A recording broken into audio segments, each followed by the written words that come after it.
Welcome back to the Media Roundtable, and welcome to 2026. We now are officially living in the future, if we weren't already.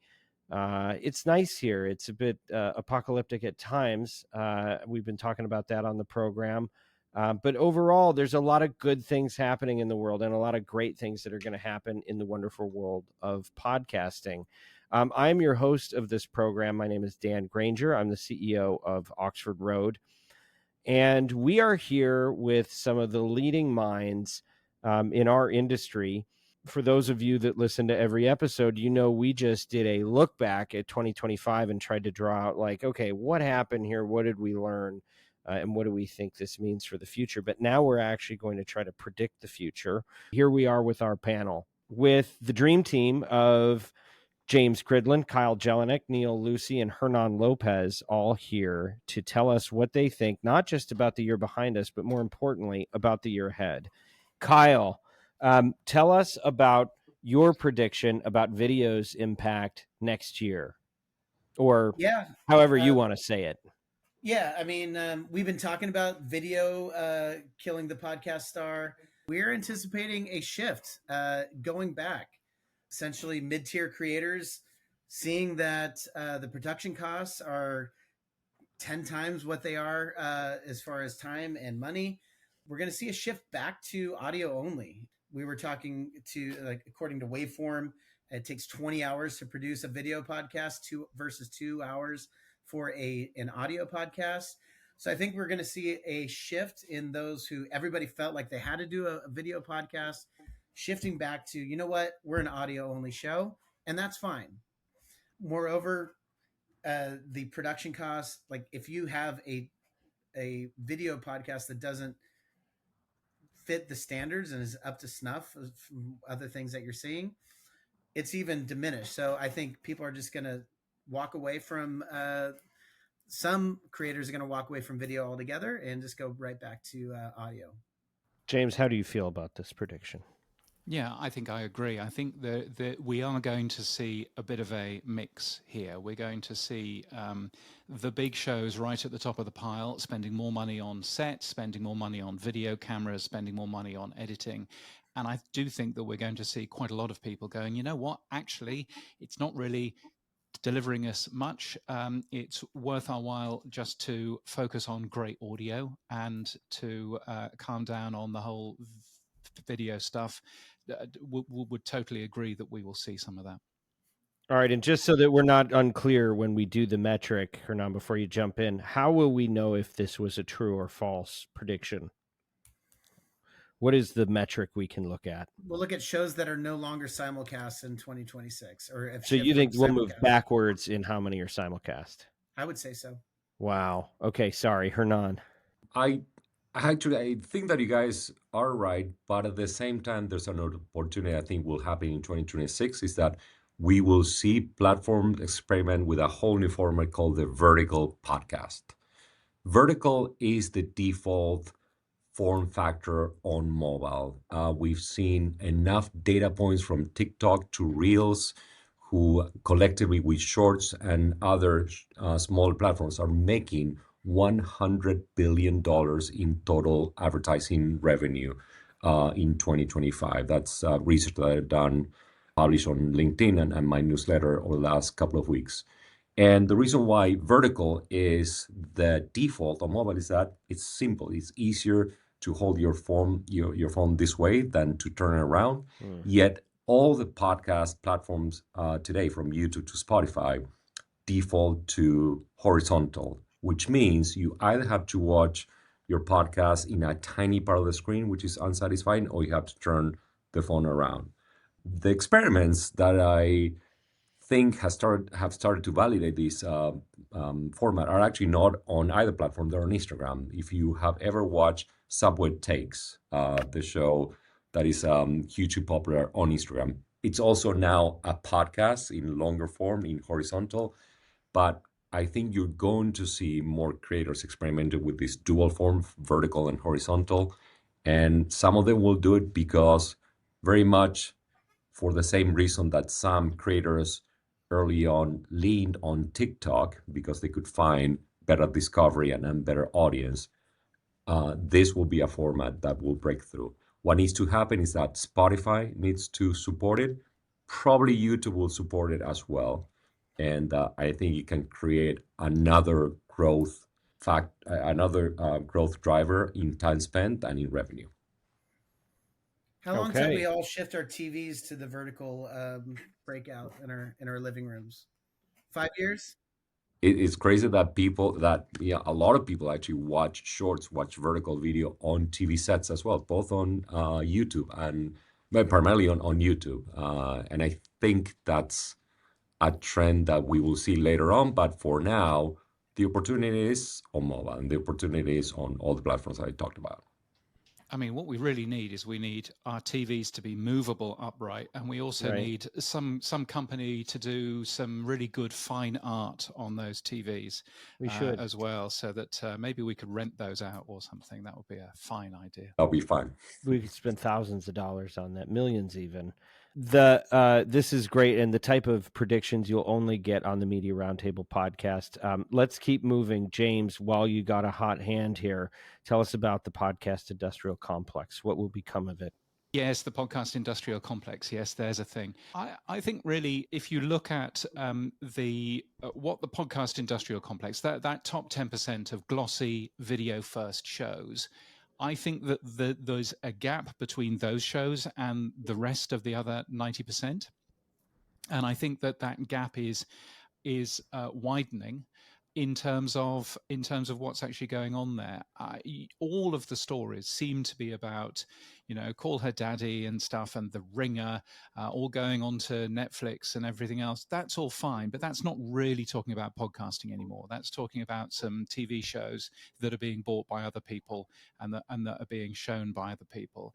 Really, the benefit I think that podcasting has is the 90%, the niches that might bring you the riches, or the niches, if you prefer it better that way, that might bring you the riches, if of course we can work out how to monetize those.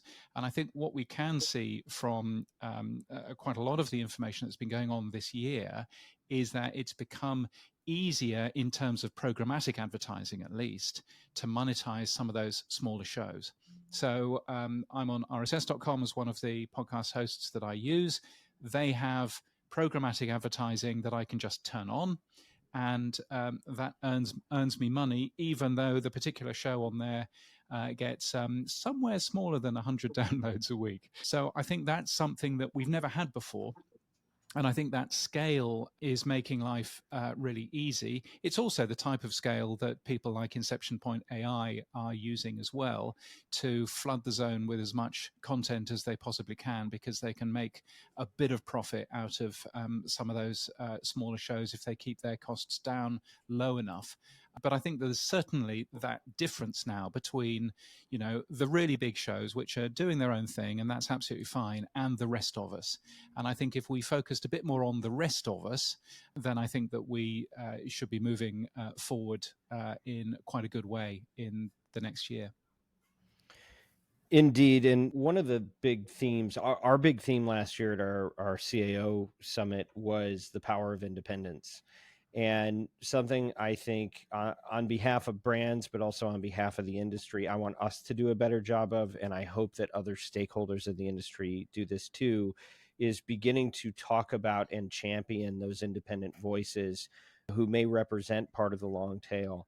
I think part of the problem has been the complexity or the number of steps that it takes to sponsor those shows, and in many times the brand safety risk, because you really can't vet and onboard all of them in the same way as you can one of the big ones. And why mess around with 1,000 voices if you could get the same reach with one, right? But that being said, that also provides, if you can apply the right tools, and we believe we can do brand safety at scale, I believe that there's actually a real price incentive to do that, because the big brands are not going to bid up the cost of those shows. And I think it's healthy for the ecosystem. It's healthy for the open, exchange of ideas, as we love about this industry. So I think there's a good business opportunity. And I think it's just good for the spirit of, the thing that brought us all here in the first place. So long live the independent voices. and the long tail of creators. Tell me if you've ever heard of any of these companies: Shopify, DraftKings, Oracle, Warby Parker, Mint Mobile, Quince. I am proud to say that half of the top 10 advertisers in podcasting choose to work with Oxford Road. We are now the world's largest podcast advertising agency, and we do so much more than that. YouTube, radio, streaming. We are on 6 continents working internationally. Reach out to us. We'll tell you about Woven, which is probably the world's largest database of show information that's relevant for brands. Orbit, which is $1.6 billion of aggregated performance data used to de-risk every single campaign. Audiolytics, where we can actually measure ad copy and optimize it to maximize performance. We got a lot going on over here. That's why you can read about us in the Wall Street Journal or the Hollywood Reporter or USA Today or Business Insider. But whatever you need, we try to bring thought leadership that matters to you. Sign up for our newsletter that is called The Influencer. When you go to oxfordroad.com, you can always learn more at the Media Roundtable podcast. We got a lot of interesting content. If you just want to learn about this business, and if you don't care, but you just need somebody to make sure that you're getting outcomes that only we can deliver, go to oxfordroad.com and learn more, and make sure you mention the Media Roundtable, because attribution. That's oxfordroad.com. I think we need to keep moving here. And the next topic is from Neil. Neil is going to make a prediction about whether or not we're going to a buyer or seller's market. We're going to be going into a seller's market in 2026. It's been a buyer's market this year. It's been a interesting year economically. One thing to note is if we're in a recession, I don't think we're in a recession, but recessions usually only last around 12 months. And so if we were in a recession, it would have started about in April of last year when the tariffs kicked in. So everything, things are normalized. So my prediction is the buyer's market has officially ended. Power returns to the networks. Performance dollars will be challenged because of that, and there will be those long-standing core deals that people have had will become more sparse. So it's a changing landscape. Publishers have paid out big bucks to Rogan, Cooper, Smartless, Kelsey Brothers, you name it, and they want to recoup those investments. We're also seeing the consolidation that's happening with the not complete, so the part of Wondery being dissolved, as Hernan mentioned, not all of it.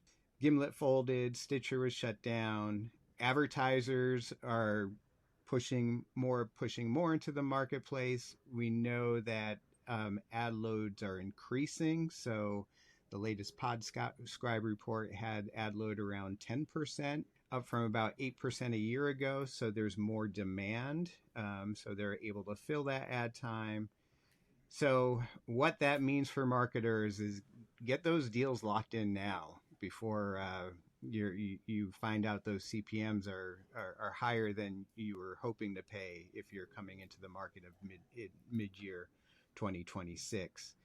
I want to double down on what he's saying. And, I think to the prior conversation, there's probably going to be a lot of increased demand as we can sort through measurement challenges. More brands are going to continue to come in. That'll drive up prices on the big shows where fewer decisions have to be made. But the long tail, I think that the independents, that's where it will continue to be a buyer's market. And if only the buyers would pay attention, and if folks like us can help make it a little bit easier, I think that may change the dynamic. I don't know. Kyle, you got something on this? I agree with you. I mean, I feel like the networks right now know that it's a seller's market, and they're probably pushing ahead of what the market is willing to do. I'm seeing, in their 2026 planning, we're seeing exclusivity being taken away completely, or you're going to pay a massive premium. We're seeing guaranteed minimums. We're seeing 360 campaigns that you have to buy. Like if you want to be on the show, you're going to have to buy the newsletter, and you're gonna have to buy social, and you're gonna have to buy all these things. I think they're pushing it too hard, and I'm on one end on one side of the coin. I think the market is not really biting at some of these things. Obviously, you have some advertisers who are, but those who are holding strong and saying this is what we can do and this is what we need to do, I've seen networks start to take a step back. So there is an opportunity to hold our ground here. It's still definitely, we're not getting the deals that we saw this time last year, but we are seeing a definite shift, but not as much as the networks would like to see from what I'm seeing so far. Yeah, for sure. Okay, the vertical podcast emerges, and I think we have already spoken of this, but I don't know if we spoke of it as exactly a clear prediction. Do you want to, Hernan, maybe frame that as something that we can look back on in 12 months and see if you were right? Yes, and my prediction is that Spotify, at least one of the major platforms, Spotify or YouTube, launches support for vertical podcasts. If they don't, this is a format that will continue to grow organically on Instagram and TikTok, where creators are not necessarily getting any revenue other than host reds. And because time spent is growing on both of those platforms, faster than it's growing on Spotify or YouTube. It's a lost opportunity for the platforms as well as podcasters as a whole. Okay. I don't know that anyone would disagree with that, but I'll pause for Yeah. a moment. I mean, I do find it interesting with vertical video. There's a news channel in the UK that's owned by Comcast, Sky News. And my understanding with that channel is that it is made for the TV in landscape mode, just like a normal TV show. But if you watch it on the app, then you can actually watch a version which has been automatically formatted for portrait mode, Right. because obviously it looks better in terms of that. So the technology appears to already exist to actually produce something, as long as you're filming correctly, that actually works to export both a version for the TV and a version for your mobile phone. And I think the more of that we see, the better, in terms of the same content but being reformatted in different ways, whether there's landscape video, portrait video, or no video at all. To be fair, Spotify already has some vertical video support. It's primarily for clips. And what I think needs to happen is that either Spotify or another company, maybe it's Flight Story, maybe it's one of the platforms that allow podcasters to more easily integrate and publish across different platforms, needs to automate that process for the podcaster. We were talking about how some podcasters will go back to audio only because it's already too much work to create video and upload into multiple platforms. The same thing needs to happen here. This is something that needs to be integrated and made easy for the podcasters. And I think the effect will be just increasing time spent for those to choose to opt into it. Here. Okay, well, we're coming to the end. I'm going to present one final topic and then open the floor for closing comments from the group. I predict that at least 2 of the 3 leading consumption platforms for podcasting will make material movement toward standardized measurement. So, and look, I've got a little bit of an insider track on this because you all know I've been jumping up and down alongside most of you this year, talking about the need for it and all the problems from all the fragmentation and with video and everything that we've been talking about, right? But here's what I think is starting to happen that's unique. I think the platforms are starting to listen. And I think that creator voices are getting louder and top talent are starting to demand metrics that are portable across platforms. I think that advertisers are exhausted from having to explain why their data looks different than the data coming in on the same programs from other channels. And at the end of the day, this fragmentation is costing people a lot of money. And I think that it's really not about what most of us think, except that we can advocate and continue to campaign and try to bring people together and in effect, bribe, for lack of a better term, those that would make money in this channel to rally behind more common metrics. And I think that that message is now being heard. And I think that what could be written off as lip service, I actually think we're going to see movement. I'm not saying everybody will make movement in the next 12 months, but I'm going to bet that 2 out of 3 will actually find some common ground to start to make headway on this progress. I would even go so far as to say that by the middle of the year, I bet we will not come out of the summer without having seen some progress in this regard that we'll be able to talk publicly about here. And I think that as that happens, as advertisers are making fewer assumptions, I think what happens is that starts to open the floodgates. And I think that's where you start to see more advertising dollars come in, because we're not making them work so hard to spend their money. And I think you're going to see an increase in the shift from direct response or performance marketer dollars. You're going to see that go more toward brands who are buying off of metrics that have been pretty elusive for them in ways they haven't seen before. So that is my prediction. 2 out of 3 will make progress. Who's first? For me, it's a simple expression of hope. I hope you're right. I we'll know in 6 months. I hope you're right, for the good of the industry. Yeah, I mean, I think you've just buried the main story there, Dan. Right. I think that would be fantastic if that was the case. I think more consolidation in terms of at least the standards there would be really helpful. My hope is that we see video being as open as audio is currently, and we clearly don't currently have that. But if that goes alongside better standards in terms of consumption data, then that will be a really exciting move as we move forward. And I got nods from Kyle. Anything you want to add?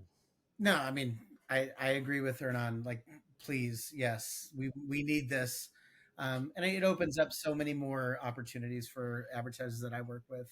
So yes, yes, please. Well, I think there's 3 ways that I'm hoping that this happens. One is I think we need we need some general agreement among the platforms and key stakeholders around what is a podcast. Is it something for your ears when your eyes are busy? Is it driven by the spoken word? Some people say it's got something to do with RSS, although that's a very controversial opinion these days. But I think we need a standard definition. The second thing that I think that we need is a standard definition of what an impression is when we talk about exposure, when we're pricing and doing CPMs. What are we talking about? Is it an opportunity for exposure, or is it actual exposure? And is it exposure to content, or is it exposure to an ad? That is really important, and how much consumption has to happen before we can really claim that.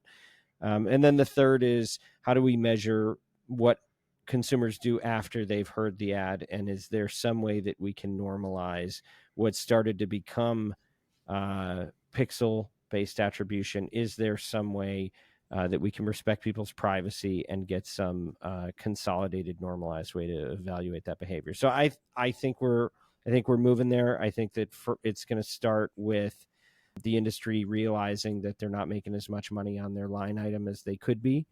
And then I think it's continuing to hear agitation from the advertising and creator and publisher community.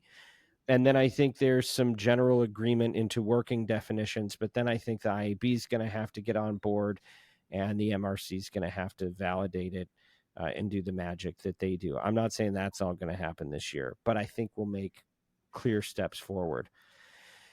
And so that is my hope. That is my wish for the year ahead. And you have all been absolutely delightful. Thank you for sitting still and giving the people so much sound wisdom and guidance to make sense of the world that we've been living in, and to set the tone for what we can expect in the months and year ahead. Neil, now that you're back for the moment, do you have any parting wisdom that you want to share? My parting wisdom is I have a bonus prediction for 2026. Ooh. And it is 2026 is the beginning of voice search, and it makes smart speakers relevant. So I don't know if it will happen exactly in 2026, but I think you'll see more interest in smart speakers. And I came out with this prediction before Alexa Plus ads started running on TV, by the way. Hernan remembers me agitating him about smart speakers in 2018, 2019, and then my time had not yet come with the smart speakers. But I'm glad you're carrying the torch, Neil. What a fabulous group of friends coming to share all of their thoughts with us. I want to thank you for taking time out of your life to be part of this conversation and joining the Media Roundtable. You may not know this, but this podcast is brought to you by Oxford Road.